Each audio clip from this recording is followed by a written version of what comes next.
Alright you guys, welcome back into One Piece chapter 1110. My name is Sai, and today we are here to go over the latest chapter of One Piece and just talk a little bit about it. So with that being said, let's just kick things off. So the first thing we have this week is the cover page. And lo and behold, we have Yamato touring Wano, which is something we all saw coming. The thing I'm curious about now, though, is where we're going to go next week. Because last week we had Onigashima sinking. We still don't know why. This week we have Yamato. Are we going to continue following Yamato as she journeys around Wano? Or are we going to cut around to the other scabbards? Because we do have a lot of characters we could visit in this Wano cover series. We could see Kinemon. We could see Denjiro. We could see Hiyori, Toko, and Tama. We could see Inuarashi and Nekomamushi. Like, there are so many characters here, and I feel like we might actually be running that gauntlet until something crazy actually happens. Because it was the same thing for the Germa cover page story. We started slow, right? We had Germa fighting again, Germa fighting again. Oh no, they got captured. And then, 2-3 weeks goes by. Oh, look, somebody's coming to save him. I feel like it's going to be the same thing here. We are going to get a really slow burn. Personally, I wouldn't mind if Oda went that route, but let's be real here. Between you and me, we all are just waiting for the day when something goes wrong here in Wano, right? Blackbeard shows up, Cross Guild shows up, maybe even the Holy Knights or Gorosei show up. Like, anything's on the board. So we're all just looking at Yamato and Momonosuke here and we're smiling, but we're smiling because we know that sooner or later, they're going to be wrapped into the final war somehow, some way. So now, cutting into the first page of the chapter, we have an outside shot of Egghead Island, and we can see the black lightning is going crazy. And we do get reactions from a couple of characters like Doll and Bluegrass, as well as Frankie and the Giants. And they're like, yo, this is exactly like what happened when Saint Saturn landed. All of the Marines are just kind of baffled, which now I'm kind of curious. I know this is like a tangent, but when Saint Saturn arrived here, there was an announcer that said, hey, everyone below Vice Admiral rank cannot look at this man. So I wonder if the same thing applies for the other Gorosei, or if that's a Saint Saturn specific order since he is the Ushi Oni and he can blow people up by looking at them. I wonder if the other Gorosei have that little announcement going on too, but of course, they're kind of pressed for time, right? Vegapunk gave them a 10-minute time limit, so I doubt they're going to be telling the Marines, hey, don't look at me. So yeah, everyone is curious about what's happening at the center of this island, but we go down to the next page, the second page, and we see that the Pacifista and the Giants are still destroying the Marine ships nonetheless. I do think it's kind of funny because we start off the second page with like this arrow, and then we see that the arrow destroyed an entire Marine ship by itself. And I was like, wait, that arrow is really powerful. And then I just had to sit back and I was like, wait a minute. That's an arrow that was shot by a giant. It's a giant arrow. Honestly, I do sometimes forget how big these guys actually are because you see a giant behind the arrow guy and he has his sword. He's about to attack the Marine ship. And then if you really compare the sizes, it's like, dude, his sword is as big as the mast. Like, one swing would just take out the entire battleship. Yeah, I would not want to be a Marine on this day. So going on to the next panel, we get a shot of Dory and Brogy making their way to the center of the island. But what's notable is that behind them, there are two giants following suit. So it's like, yo, by the end of this chapter, Dory and Brogy just show up and they save Luffy, right? At first, I was like, okay, just Dory and Brogy. They're going to show up. It's going to look really nice. But no, dude. Come next chapter, we could see a bunch of giants fighting for the Sun God. I'm actually really excited to see what these other giants can do. And I do wonder where Oimo and Kashi are, because we actually don't see them in this chapter. And when we last saw them, they were with Dory and Brogy. So I wonder if they're going to be right behind them as well. Like 6 giants in total are showing up to the center of the island. I think that would be insane. And what's even more insane is that I'm actually excited for them to show up as well. Like coming into this, and I guess throughout my entire life, I just really hated giants and I really hated like Tontaras. I really hate the abnormal sizes in any fantasy world. So I came in here with the bias against them, but Oda has actually written them so well where I'm actually looking forward to seeing them more. Yeah, we go on a little bit more and we cut over to Marie Joie, where we see the Room of Authority, and it is confirmed to be empty. All you see is this giant demonic circle in the middle. There's black lightning coming out of it, and none of the Gorosei are there, which is very notable because that means that their real bodies are actually present here on Egghead Island. And, it's sad to say, but last week I finally joined the train and said, hey, maybe their bodies are still at the Holy Land. Maybe Saint Saturn is still on the ship. And then the week after I came to that conclusion, the week after I joined that side, Oda said, no, they're gone. Nope, these are the real bodies, guys. And yes, we see the black summoning circles, you see the smoke come out of them, and you see all of their demonic forms taking shape.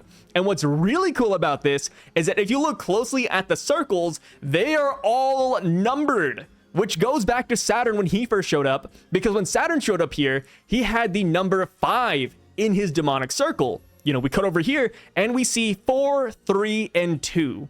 We don't see the first circle, but of course, process of elimination, you have 1 through 5, you're missing 1. I wonder who it is.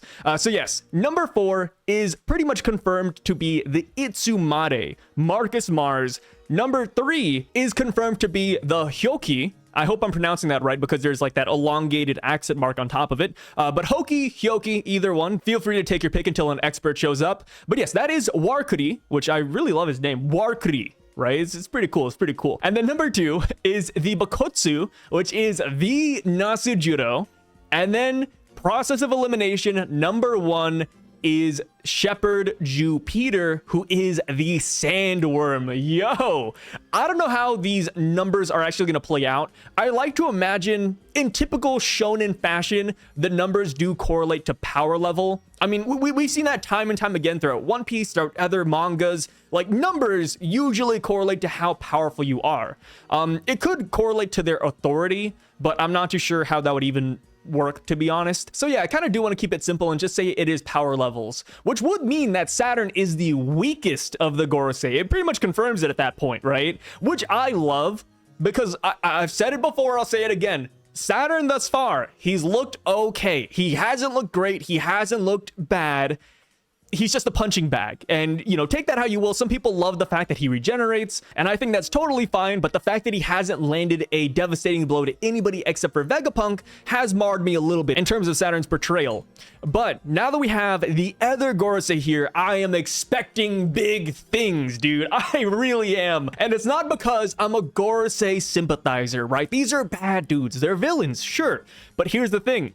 The stronger the villain, the better it's gonna look for Luffy, Zoro, and Sanji. That is just how it is. Imagine if we saw Kaido and he was nothing, dude. Imagine we one-shot him, right? Like, no. We want some good villains so that when we take these guys down, we can pat ourselves on the back. But yeah, I am expecting some pretty good things from them. I absolutely love their designs. The design, I'm gonna dial that back a little bit. I don't like Warkuri's design. He's literally just a giant boar. People are saying he's reminiscent of the mountain god from Wano, and I don't think that's a good thing. He's literally the mountain god from Wano with a couple of black spots and an extra tusk. And here's the thing, but I don't even know if those are an extra set of tusks or if those are actually just his mustache taking shape in his form here. It's like, we have no clue, you know? Like, his coolest part of his design could just be his mustache. But yeah, we got their form names, which is quite notable because unlike Devil Fruit transformations, these guys are literally just listed as their demons. Just going back to the 2 most recent Zoans we met, which would be Lucci and Kaku, when they transformed, yo, Oda made sure to throw in like the cat model leopard awakened form. You know, we got like the whole description of what that guy was, again, even though we already knew. So the fact that Oda's coming into this introduction, and instead of giving us like, oh, mythological Zoan Devil Fruit, awakened Gyuki, he instead just gives us the Gyuki. So it's like, yo, yeah, these guys are not Devil Fruit transformations. They may look like it. They have their Zoan forms, they have their hybrid forms, they have the black awakened clouds, but they are not Devil Fruits. This is something else entirely. Well, maybe not entirely. I feel like this is a spin on Devil Fruits. We do know that Saint Saturn is like this evil scientist, so maybe he came up with his own transformation via science. Maybe this is something from the Void Century. Maybe they are the OG devils. We have no clue quite yet. All I gotta say, though, is that I absolutely love this development. I don't know about you guys, but I am a person that really loves, you know, demon designs. I love cryptids. I love just learning about, you know, kooky little mythologies. So the fact that Oda is bringing them in and bringing them in this way, I absolutely love it. And I am very much looking forward to seeing what the Holy Knights look like. Bro, the Holy Knights, dude? Oh boy. If these guys are all devils, and as we know in One Piece, you know, a lot of clans, well, not clans, but pirate crews, they always follow a thematic of some sort. Kaido and the Beast Pirates, Big Mom and her sweet commanders and sweet children, you know, like they all follow a theme. Shanks and his crew don't have devil fruits. Blackbeard all has devil fruits. They all follow a thematic. So where I'm at right now is that if the Gorosei are all demons and mythological creatures, I'm expecting the Holy Knights to all be creatures as well. And they don't have to be yokai. I think we have 3 yokai here, one from Chinese mythology, and then a sandworm. So I wouldn't be surprised if, you know, the Holy Knights are spins on other mythologies. Like maybe we get a Bigfoot. Maybe we get Goatman, you know, like something goofy. I could totally see it. And I think Oda is definitely in his bag with this one. I know it's really early to be posing this question, but I do want to ask you guys, if the Holy Knights do have demon forms, what form do you think Garling has, right? Does it have something to do with his moon hair? Is he perhaps a werewolf? I don't know, man.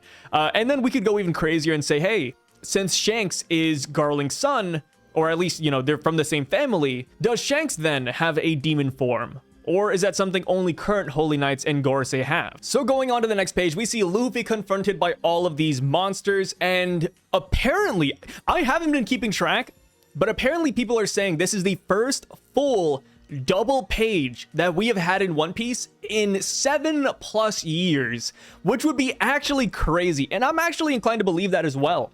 I don't even think during the Kaido fight we had a double page spread like this. So the fact that Oda saved this for the Gorosei is awesome.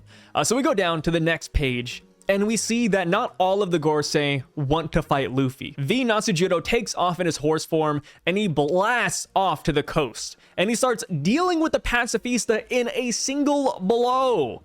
Dude, he goes around cutting these guys, which I just gotta say right here. But for a majority of the characters here on Egghead Island, whenever they wanted to go from one side of the island to the other, it took like a whole chapter, 2 chapters even. So the fact that Venus literally spawned in and then made it to the coast in a matter of a page, actually crazy, actually crazy. But yeah, he goes around, he slices all of the Pacifista, and just like Brook, who is also a skeleton, he can use the chill of the underworld. I'm not exactly sure if that's what it is exactly, but I like to imagine that's the case, right? Brook is really fast because he's a skeleton. I imagine V Nasujiro is really fast because he's a skeleton. So it seems like they have a lot of similarities, which is pretty cool, you know? Hopefully Brook looks down at the Fabrio phase, and then instead of seeing this demonic monster on the coast, he instead sees a brother, you know, a brother in arms, a fellow bone boy. So the cool thing about Venus freezing the Pacifista is that this is the perfect way to stop the Pacifista without destroying them. Because one of the main things about the Pacifista here is that the Marines didn't want to fully destroy them because these guys cost so much dang money to make. And not to mention, but the Pacifista and the Seraphim are one of the main reasons why they got rid of the 7 warlords in the first place. So when the Pacifista joined the Straw Hat side, it was like, damn, dude, they have to destroy their own merchandise, which really sucked for them. But now that Venus is here, now that he's only disabling them for a brief moment, it's like, yo, like Venus is really saving them a lot of money, which makes sense because he is the god warrior of finance. So yeah, I like to imagine Venus came here. He's like, hey, I'm going to save us some money, guys. Don't worry. I also like how that is the very first thing he did when he landed here on Egghead Island. These Gorosei members, they know their roles, dude. Like, they showed up here, they didn't exchange any words, they just took off to get their job done. And another character who's a prime example of this would be Marcus Mars, because without saying anything, he just starts flying up to the Labo phase, which, you know, I never saw it in the beginning. All I gotta say is that I think you guys were right. So when we first saw the Marcus Mars bird silhouette, I immediately thought that he looked like the Kozuki crest. But I also saw people saying that he looks like the Jerma bird too. And I could see that. I was like, okay, Jerma bird, Kozuki bird, maybe it's the same thing. Either way though, when we see Marcus Mars in this chapter fly up and we see the bird silhouette, yo, Sanji is in that panel. And I was like, okay, the Jerma side of it's looking pretty good. It's looking pretty good. And I know it's still very early to tell matchups off of this, but based on how these guys look and feel, I can totally see Marcus Mars, the Itsumare, being Sanji's opponent, and then of course V Nasujuro being Zoro's opponent. But then again, with V Nasujuro having ice attacks and being a skeleton, I kind of do want to throw Brook there as well, but I don't know, man. I feel like the matchups for these guys are going to be so fascinating, and I feel like Oda could even bring in a lot of history with these fights too. I mean, look at Saturn, like coming into this arc, I didn't expect Saturn to be the one who caused Kuma and Bonnie so much pain throughout their lives, but here we are. Maybe if Marcus Mars does have some Jerma connection, then yeah, like this could be a really cool matchup. If V Nasujuro is from Wano, there could be a connection there since Zoro is related to the sword god Ryuma. Like there's a lot of things with these matchups that I think could be phenomenal. So when Sanji sees Marcus Mars fly up to the Labo face, he calls up Nami, Chopper, Usopp, and Robin and Brook and tells them to get the heck out of here, right? Like, hey, we gotta escape, guys. Like, there's no time to waste. We gotta get off of this island as soon as possible. So with that in mind, I am wondering how smoothly escaping will actually be. Because while Marcus Mars is flying up to the Labo phase, and while V Nasujuro is, destroying all the pacifista or, freezing them, it doesn't seem like the Straw Hats are a priority. Like, the only people attacking Luffy are Jupiter and Saturn. So it's like, okay, like, the rest of them are just kind of doing their own thing. We don't even see what the heck Warkuri is doing, right? The boar dude? Yo, the boar dude showed up, transformed, and we don't see him again. Like, maybe he's chilling in the background. Maybe he's just waiting for his time to shine. But yeah, like, it really does seem like they're just focused on stopping the broadcast and cleaning up Egghead Island.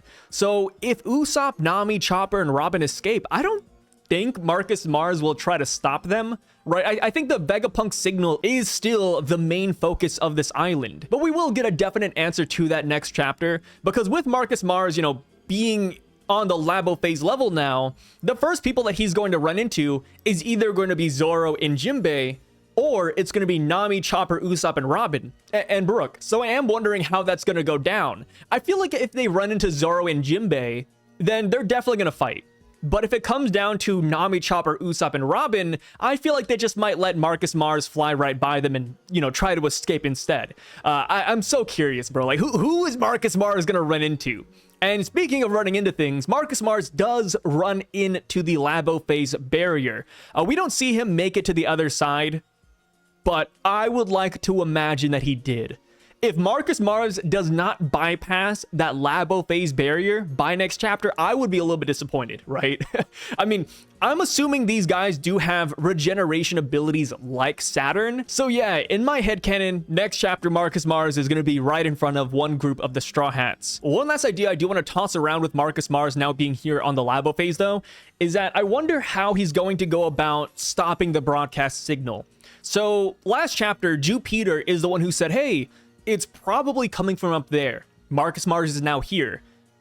What is he going to do? Is he going to start destroying every single building? Is he going to destroy the entire Labo phase? Is he going to look for York or Lilith and, shake them down like, hey, where is the broadcast coming from? I'm not too sure. I think York would be the most obvious answer, or at least the simplest one. But then again, like, does he even know where York is? Like, I wonder if they have observation hockey so powerful they can see where York's at and say, hey, I'm gonna go straight to our ally because they must know what's going down. I feel like that would be the best scenario for him. But of course, when we last saw York, she was surrounded by Usopp, Chopper, Robin, and Nami. So hey, if that happens, man, I'm expecting some good matchups and showings, dude. Oh man, it feels like I'm a little kid again, because back when I was a kid, I used to have these toothpicks and I used to put ants on them and I used to like have them fight each other. So this feels like that, dude. I love seeing who's gonna fight who, like what's gonna happen now. Enies Lobby, one of my favorite arcs because of all the Straw Hat matchups, right? Like who's gonna walk into that room? Who's gonna go into that room? Yeah, no, this is great. Egghead Island has really been a fun time. One last thing with Marcus Mars. I keep on saying that. One last time, guys, Marcus Mars. But the Seraphim are also on this level. So there is a chance that if Marcus Mars goes and finds York, he can also go and regain control of the Seraphim while he's at it. So yeah, I think Mars could be like the most important Gorosei currently. right? He seems like the guy who's going to get a lot of good things done here. So now, moving past the Marcus Mars portion, finally, we go down and we see Usopp and the rest of the gang, and they have finally reunited with Brook and Lilith. And it turns out that Usopp is actually the one who stopped the Thousand Sunny from running off the clouds. Which I thought was kind of interesting, because when we last saw Brook and Lilith, they mentioned that they had a plan to stop the Thousand Sunny. But lo and behold, we don't get to see what that plan actually is. I mean, maybe their plan involved Usopp, but, you know, like, it really looked like Lilith was cooking some big brain schemes. But yeah, it looks like the Thousand Sunny problem is now solved. So now, with that being the case, they can coup de burst out of here whenever they want. Of course, they do have to deal with the barrier still. The barrier's still up currently, so they're gonna have to deactivate it before they leave. But I do think Marcus Mars would solve that problem for them if he made it through the barrier and if he starts destroying buildings, but that is yet to be seen. What is interesting about this, though, is how Oda has separated the Straw Hats right now. Because a lot of the Straw Hats right now have an escape route open to them, right? Nami, Robin, Usopp, Chopper, Brook, and then Frankie on the bottom floor. Like, they're all nearby a ship. The only people who are not nearby a ship are Luffy and his Yonko commanders, Zoro, Jinbei, and Sanji. So it's like, yo, like, is Oda doing this on purpose? Of course, it's way too early to tell right now, but I am playing around with the idea of what if the Straw Hats leave without Luffy and the YC3. Like, imagine how epic it would be if Luffy and the boys and Dorian Broggy stood their ground against the Gorosei while the rest of the Straw Hats go to Elbaf. I think that'd be pretty solid.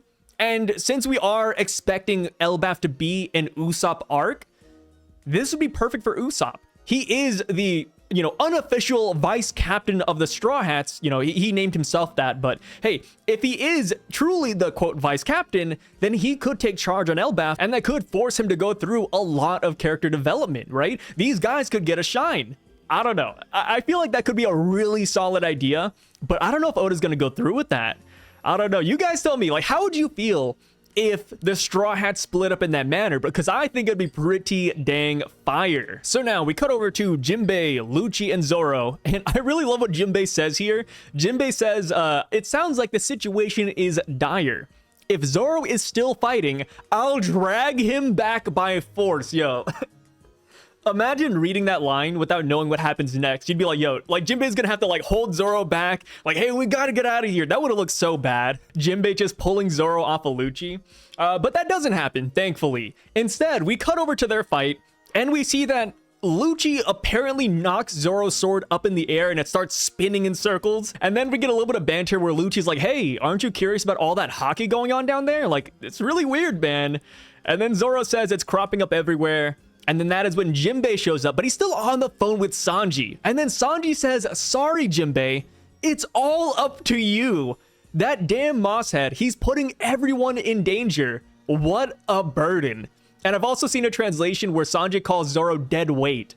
And then Zoro finally gets upset, you know? Like, it's crazy. Rob Lucci has been talking mess to Zoro for so many chapters now. I don't know how many one-liners they had against each other. I think I'm over-exaggerating it, but of course, a lot of it was off-screen. I like to imagine they were talking crap every other second, but none of that really got under Zoro's skin. But when Sanji calls him dead weight, you know, Sanji calls him a burden. Oh no, it's game time. You know, like Zoro said, I gotta finish this fight like no other. And I think that is hilarious. I love the Sanji versus Zoro trope. I actually think it's a really fun rivalry, and I love how it keeps on pushing one another to greater heights. But yes, Lucci uses Spotted Handgun, which is an upgraded technique from Enies Lobby where he used Spotted Finger Gun. Zoro actually dodges every single one of these attacks. You know, this is like somebody dodging Luffy's Gatling attack. It's like, yo, that's kind of crazy. So yes, Zoro dodges the attacks. He grabs the sword that's spinning in the air, and then he whips out a brand new attack. He uses 3-sword style Spotted Leopard Hahava Hunt. And I love it, dude. We Lucci fans have been immortalized on the Zoro wiki page as an attack move. Oh no, it's great, it's great. No, Rob Lucci, I've said it before, I'll say it again. He is one of my favorite characters in One Piece. I have him in my top 5. I just love the design, love the ego. I think he's a lot of fun to watch in general. But here's the thing. I never once thought that he could actually beat Zoro. You know, like, that's just how it is. If you like a villain in a series, you have to come to terms with them losing, right? Like, you could be a big Blackbeard fan, but you know Blackbeard's gonna lose one day. Even the biggest Kaido fan knows that Luffy's one day gonna beat him. That's just how it is, you know? All the villains will have to take the L, and this is where Lucci took it. And you know what? I think he had a pretty decent showing. He stalled Zoro for a very long time. He's awakened. He got an attack named after him. They bantered a lot. Like, as a Lucci fan, you know, people may disagree, but I think we ate pretty good for the past couple of months. I will say, though, I am very surprised that Oda ended the fight right here. I actually thought that this fight would end next chapter at 11:11, since that is Zoro's number. 11:11 is Zoro's birthday. You know, Zoro's bounty is 11:11. It's like, yo, I thought Zoro was gonna go crazy next chapter. But what does that mean for 11:11 then? You know, next chapter, since this fight's already over. Does Zoro go downstairs? Does Zoro fight Marcus Mars? I don't know, dude. I don't know. I'm expecting some Zoro greatness come next week. We are on the final page, where Luffy gets swallowed by Saint Jupiter. A couple of things to make note of, and I didn't notice this my first time reading the chapter, but somebody pointed it out to me. But Saint Jupiter actually has an X on his head, or at the tip of his head. I don't know what to call the head of a worm necessarily, but you guys know what I mean. And people are saying that he kind of looks like Laboon in some instances, where, you know, Laboon has the giant X as well.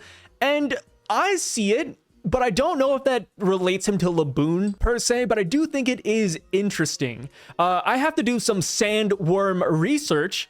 Maybe there is like a mythological sandworm that has an X on its head. I'm not exactly sure. But going past that, Jupiter does swallow Luffy, and that is when Dory and Brogy show up, and they say, hey, did you see him? What a nostalgic face. A dark belly is no place for someone like that. Let's go, child of the sawing sun. And then they slice Jupiter at 2 different points. Bruh!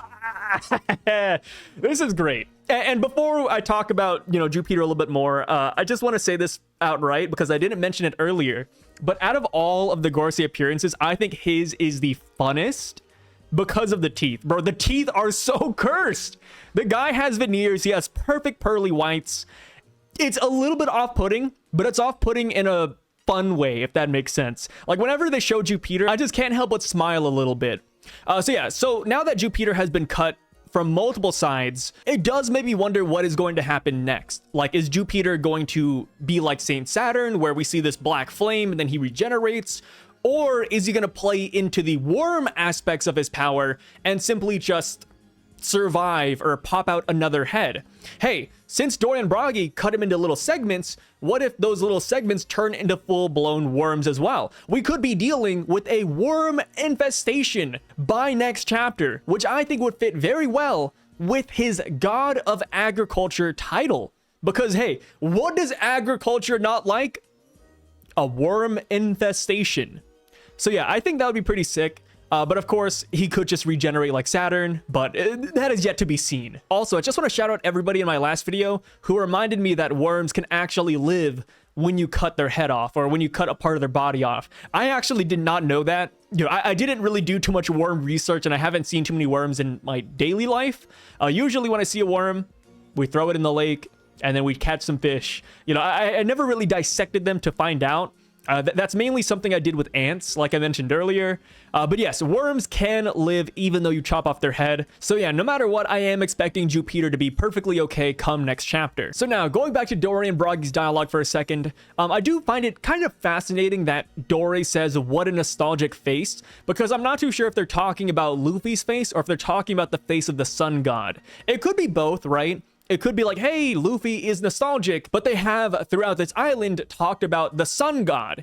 So it's like, okay, like there is a chance that they probably knew the previous user of the sun god Nika fruit, because they are really old, right? Giants live 3 to 4 times longer than the average human. So I wouldn't be shocked if they actually knew the previous sun god. Maybe the previous sun god was a giant, since the giants do celebrate the winter solstice festival. And since there's also a giant straw hat at Marie Joie. There's a lot of things that could be, but base level though, them running into Luffy here, it does feel really cool. And as the leakers mentioned, this is somewhat reminiscent of when Broggy freed Luffy from the dinosaur back at Little Garden when the dinosaur ate Luffy. All in all, man, I think this was a fantastic chapter. I had a lot of fun with it. I love chapters that do focus in on fights. I love seeing brand new designs, brand new powers, and this chapter was honestly just a treasure trove for me. Yeah, I would definitely rate this chapter a solid 10 out of 10, and I don't give those out liberally either. You know, like usually, you know, we're hitting 9s, we're hitting 8s and 7s, but this is a undisputed 10 out of 10. The only thing that could have made this chapter better, in my opinion, would have been to see some Vice Admiral action. Joking. The only thing that could have made this better is if Warkuri did something. Like I said, the Gorosei, they all made a move, they all know their job, but Warkuri, he's kind of just chilling in the background. Saturn does that for a little bit, but at least you see Saturn, like, you know, trying to attack Luffy. Warkuri is actually just sitting in the background, so I don't know what's going on with him. Maybe he's tired. You know, we have to remember that these guys are old men at the end of the day, right? Maybe he's down for the afternoon nap. But yeah, with that being said, let me know what you guys think about this chapter down below. Do you like it? Do you hate it? What do you think about the Gorosei designs? I know I didn't go too deep into the mythology of these guys quite yet, but maybe we will do that in a future video if I can find some actual lore on these guys. Because let me tell you, finding key information on some of their designs is not the easiest thing in the world. And even then, Oda can just get really wacky with it and put his spin on it, which is always a fun time as well. But yeah, let me know all your thoughts down below. I would love to hear them. What are your predictions? Did I say anything in this video that you agree with, disagree with? Let me know down below, and I'll catch you guys on the next chapter One Piece. Signing out.